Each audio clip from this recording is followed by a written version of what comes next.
Го емитуваме најновото издание на регионалните вести. Денес во Македонија се празнува 23 октомври, денот на македонската револуционерна борба. По тој повод пригодно одбележување имаше пред споменикот на револуцијата во Тетово. Делегацијата на Општинскиот комитет на ВМРО ДПМН Тетово беше единствената која денес положи свежо цвеќе пред споменикот на револуцијата во Тетово, а со тоа учествуваше во единственото одбележување по повод 23 октомври, денот на македонската револуционерна борба. На овој ден во 1893 година во куќата на Иван Хаджи Николов во Солун, Христо Татарчев, Даме Груев, Петар Попарсов, Антон Димитров и Христо Ботанџиев го формираа Македонскиот револуционерен комитет, од кој подоцна произлезе Внатрешно македонската револуционерна организација или Внатрешно македонско Одринска револуционерна организација.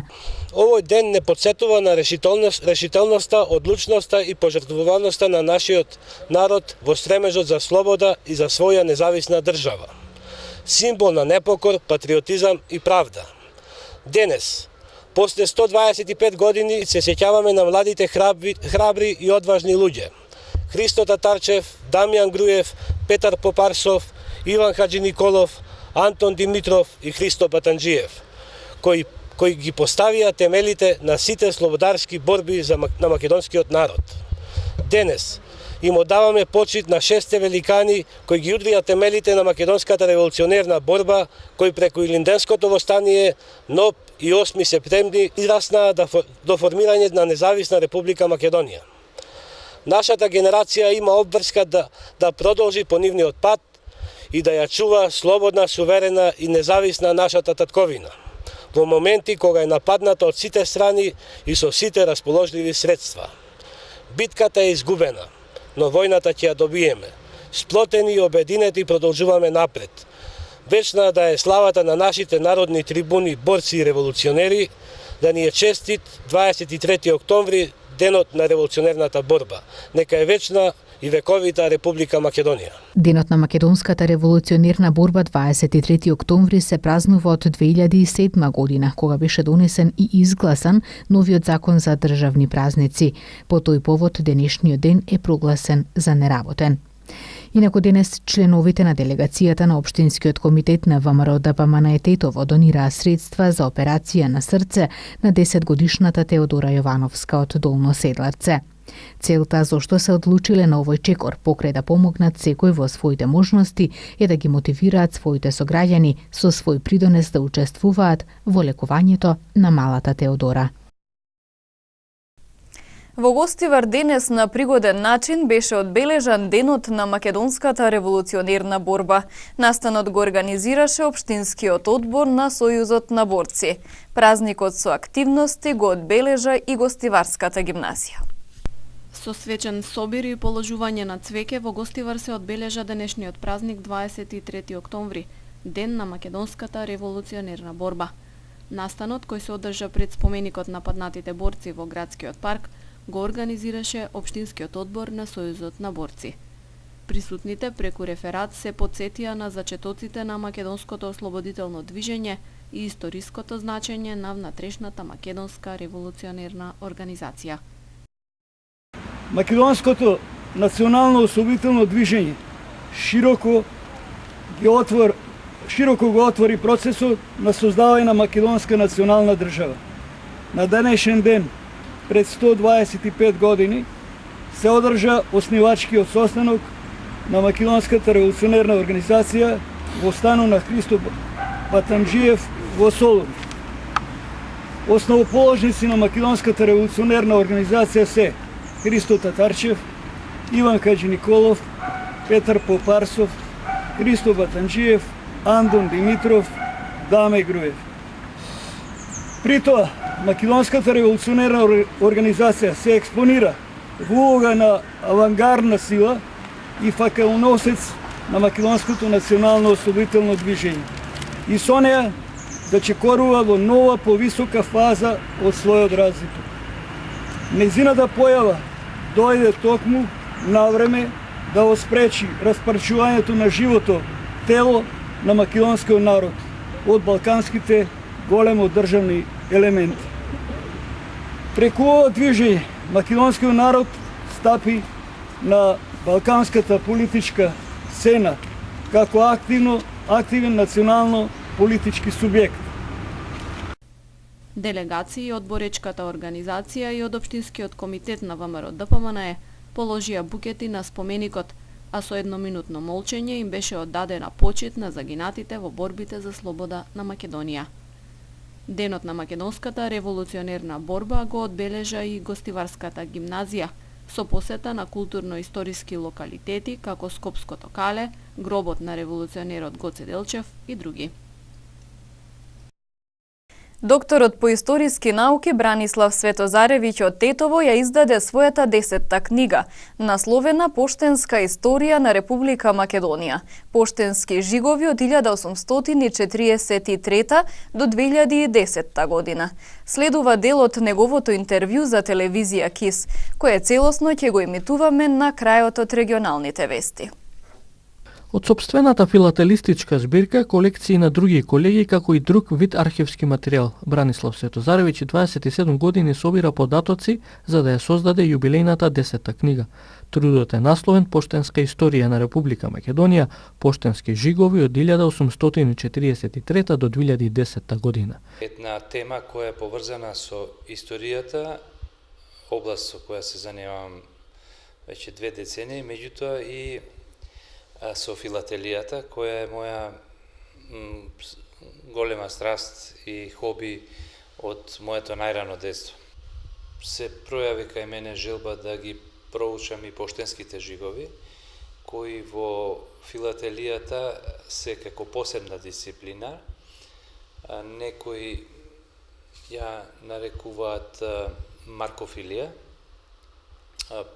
марк зборот како печат или жиг, а во исто време се смета и за една од најтешките дисциплини за собирање во филателијата и спаѓа во дисциплината поштенска историја. Така што тоа беше за мене еден предизвик, затоа што е прва книга од таков вид во Република Македонија и меѓу ретките во регионот. Оваа книга представува и помошна историска, архивистичка и музеолошка литература.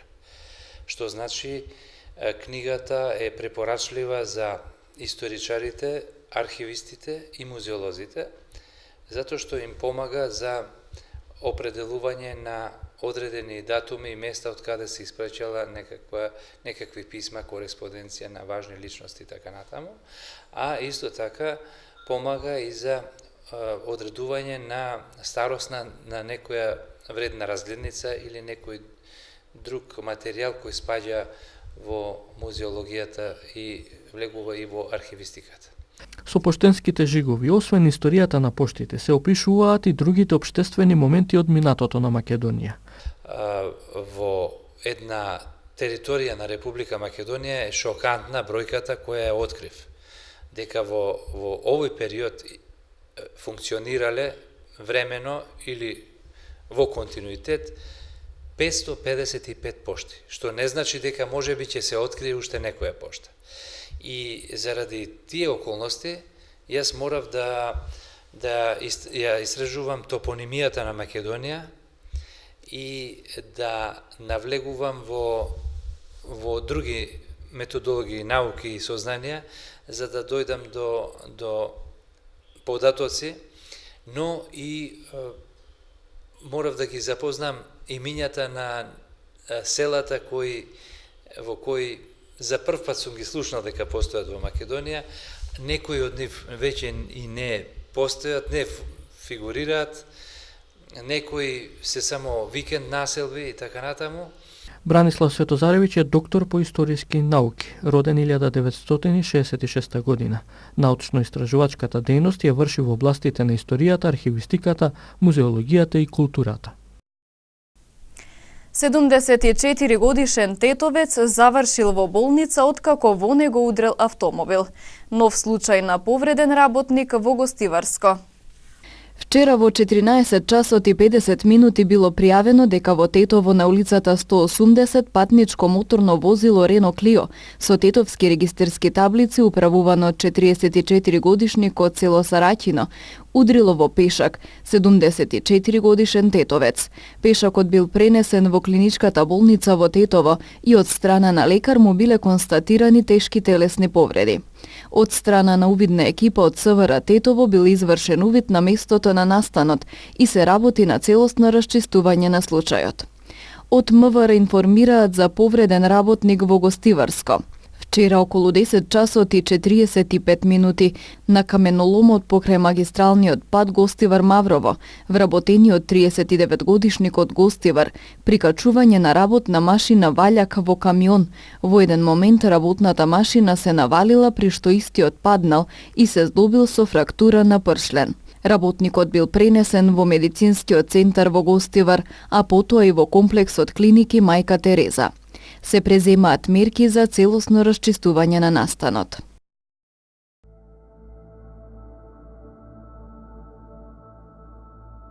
Денес имавме променливо облачно и свежо време. Дуваше слаб до умерен северен ветер. Утринските температури се движеа од 4 до 8, а дневните од 10 до 17 степени.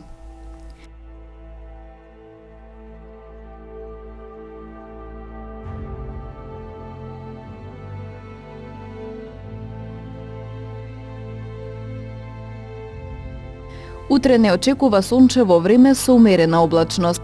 Кон крајот на денот и преку ноќта под влијание на студен и брз продор од север, ќе има зголемување на облачноста со слаби врнежи од дожд, а на планините од снег. Кон крајот на денот ќе дува силен северен ветер, што ќе услови нагло и значително опаѓање на температурата. Утринските температури ќе се движат од 4 до 10, а дневните од 12 до 20 степени.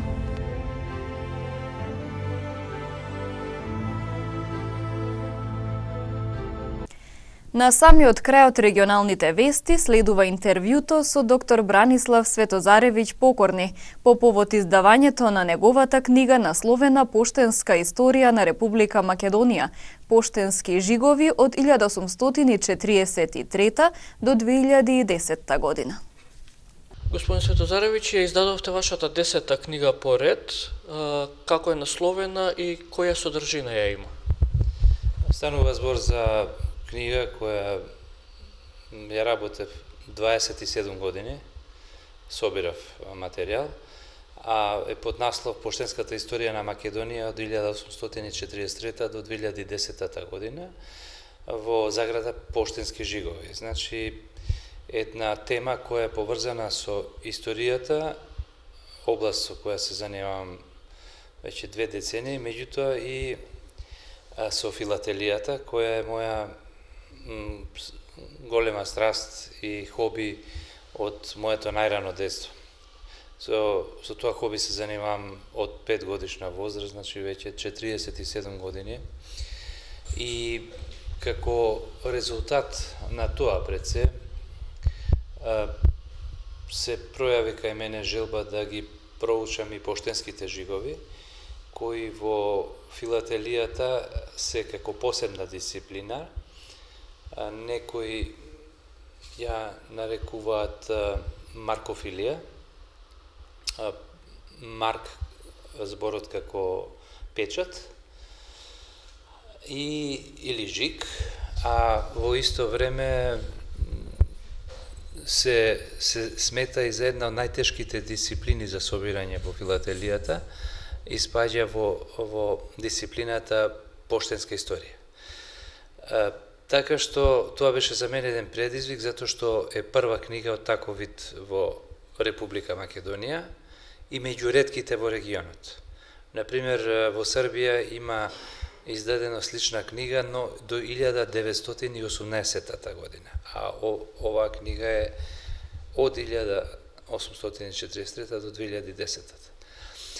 Слично на Србија и во Бугарија, па и во Турција, така што мислам дека ова е едно најкомплетно издание до сега што го имаме на овие простори.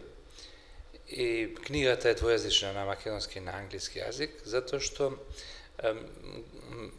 Многу повеќе за оваа книга има интерес во странство отколку тука во Македонија.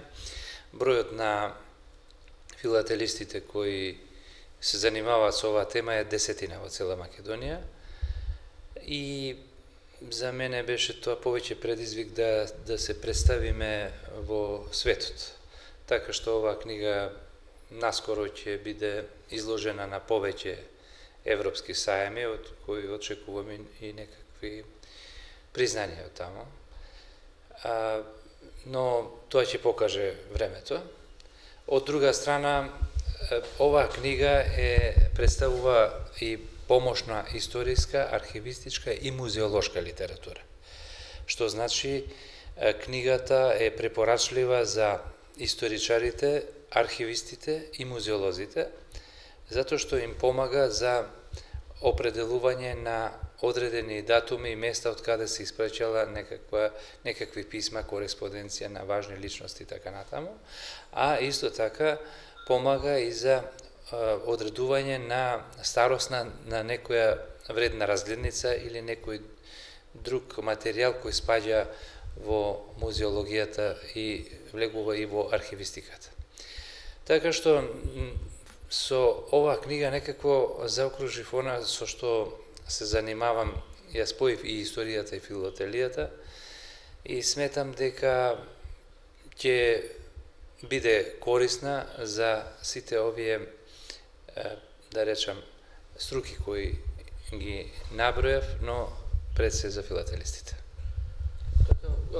Споменавте 27 години ги собиравте, а постои ЖИК, нели, од 1843 година.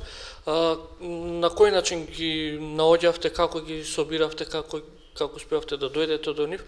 И накратко за гледачи, значи, што представува ЖИГот, која информација ја дава и на овој начин што се зачувува? Да, тоа е интересно прашање. ЖИГот е пред се доказ за испратена пратка на која среќаваме датум на испраќање, час и други некои ознаки кои ја заштитуваат пратката. Од друга страна, ЖИГот има и доказна функција во историјата, архивистиката, музеологијата, но, ако сакате, и во судството. Значи, една мощна значајна тематика која кај нас до сега не беше обработувана и каде што немавме една систематски преглед на се она што во Македонија до сега циркулирало како такво. Читателите можат да видат табели, хронолошки подредени, например, османлиски период, па периодот од 1912 до 915, 918, потоа 918-41, па Втората светска војна 41-44, 44-90 година, значи за време на Социјалистичка република Македонија и од независноста па се до 2010 година. Но покрај овие жигови тука се е обработена и историјата на поштите во Македонија, има и фотографии.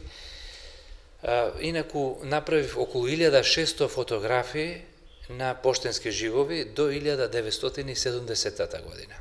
А од 1970 до 2010 само се табеларни приказни, затоа што од таа година веќе жиговите се стандардизирани. Значи, како што изгледа жигот во Тетово, така изгледа и во Скопје или, не знам, во Гевгелија. А до таа година и во самата, например, Тетовска пошта, во ист период имаме различни жигови по шалтери. Мислам на Значи, јас ги обработувам не само жиговите по бројот на поштата или името на поштата, туку и по шалтерите, например, А, Б, В, Г, Д, 91.220, например, А, Б, С, Д, Ф, Г и така натаму. И која им била функцијата и зошто го има тој знак. Тоа е исто уште една, да речам, еден доказен аспект на самиот жиг. И она што може би е најинтересно се оние постарите жигови. Јас ги собирав долги години, значи од 1991 почнав со оваа дисциплина да се занимавам. Најголем број од жиговите, благодарејќи на моите колеги од архивите низ Македонија, кои ми ги собираа за да можам да ги евидентирам. Тука вклучувајќи ги и најмногу се разбира колегите од архивот во Тетово, и во оваа прилика им се заблагодарувам. Несебично ми помага, затоа што во архивистиката поштата, значи ковертите не се архивистички материјал, тие се чуваат само таму кај што имаат некаква доказна поставка. Така што тоа ми овозможи мене да имам поголем преглед на се она што го има, а оние што се ретки, стари и вредни, тие се среќаваат или на аукции, или во литература. Така што јас за потребите на оваа книга користам литература странска, пред се од Србија, Британија, Америка и Турција. И тоа се разбира многу ми помогна за да се докомплетира сликата, но и истражувањата дополнителни направени на фондовите во архивите низ Македонија. Да ми кажете некој куриозитет, на некој невообичаен начин сте дошли до некој жиг или некое значење посебно интересно? Има, например, жигови кои сум ги пронаоѓал. Се разбира, моето истражување беше и по семејствата и по старите куќи, подруми, тавани, таму каде што овие семејства ги чува овие стари разгледници или поштенски картички или било каква пратка која поминала низ поштата. И за мене секој жиг кој го пронаѓав нов ми предизвикуваше нова возбуда. Некогаш тој можеби е доста познат, меѓутоа јас долги години не можам да дојдам до него. Но кога ќе го пронајдев, навистина тоа беше едно големо задоволство. Иако ова не е атрактивно, например, како археологијата, ама мене лично ми предизвикуваше, да речам, задоволство секој откритие. Особено ми беа интересни жиговите со грешки. Например, во многу краток период во поштата во Јагуновце се користи жиг кој наполно е различен од името на, мислам сега тоа не е наполно, меѓутоа има сосема друга една конотација. Например, наместо Јагуновце, Јогуновци. И таков жиг кој го добиле, предпоставувам, од Белград, од централата во Белград, кратко време е користен, се додека не е направен нов. И сега тоа е еден куриозитет. Јас за овие 27 години само еднаш и еден жиг го открив таков, и тој се наоѓа во мојата збирка. И такви слични примери со необични грешки, со, например, грешки во обратна насока се поставени буквите на поштата со бројките од датумот. Значи, наопаку, еден кон друг свртени со грбот. И треба човек да го заврти ковертот за да прочита, например, од една страна да прочита која пошта, од друга страна кој датум е. Така што тие вака ми представува задоволство и се разбира оние кои се од османлискиот период, постарите, а најмногу така наречени средски пошти или општински пошти, кои функционирале во Македонија меѓу двете светски војни и тие всушност биле употребувани тие жигови во канцелариите на селските општини. Значи немало таму пошта, ама еден службеник од општината селска бил задолжен да удира жигови на писма и тие писма се многу ретки, затоа што немале навика селаните да прво да пишуваат многу, но и она што ќе го напишат и испратат, го праќале преку тетовската пошта или главните пошти, а не во општинската, предпоставам, затоа што таму сите се знаеле и може би биле предпазливи. Така што нивните, например, жигови, има и помошни жигови, тоа се оние кои, например, означуваат со знакот R, што значи препорачано писмо. Нивните броеви секогаш се многу ниски. Например, јас имам јас не верувам дека некој се сеќава, да речеме, дека селото Милетино имало таква пошта. И се го имам живот и го имам бројот на препорачаното писмо број 1. А може би за цела година само едно било препорачано писмо. Тие се многу ретки, раритетни се и се ценат во филателијата.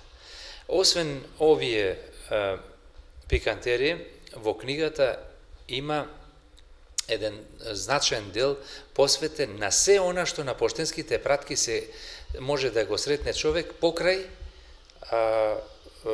жигот.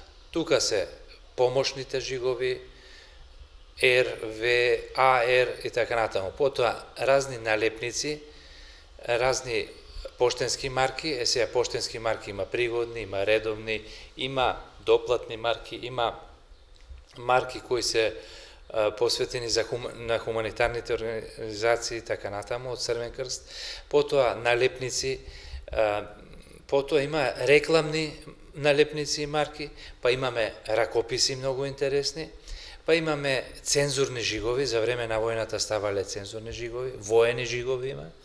Значи ги отварале писмата, па ги читале, ги проверувале што пишува во нив, па пак ги лепеле, па има посебни налепници за тоа, па ставани цензурни жигови, дека е прегледана и дека може понатаму да оди, па враќани писма, па писма со разни забелешки, оштетени и сите тие добиваат посебни ознаки.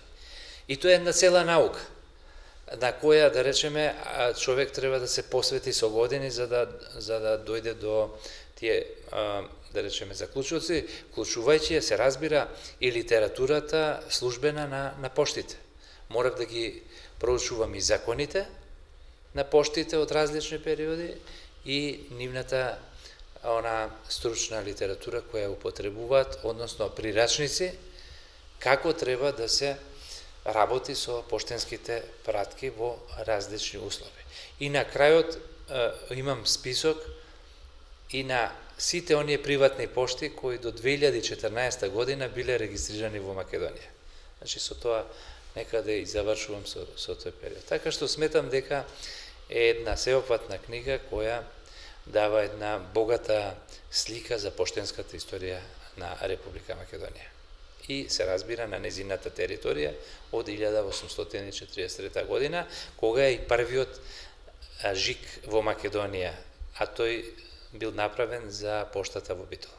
Во текот на истражувањето, колку пошти се откриваат од ваша страна, се наметнува прашањето, бидејќи нели се откриваат жигови кои што се издадени од истите тие пошти? Токму така, тоа може би еден од највозбудливите моменти е, затоа што во една територија на Република Македонија е шокантна бројката која е открив, дека во овој период функционирале времено или во континуитет 555 пошти, што не значи дека можеби ќе се открие уште некоја пошта.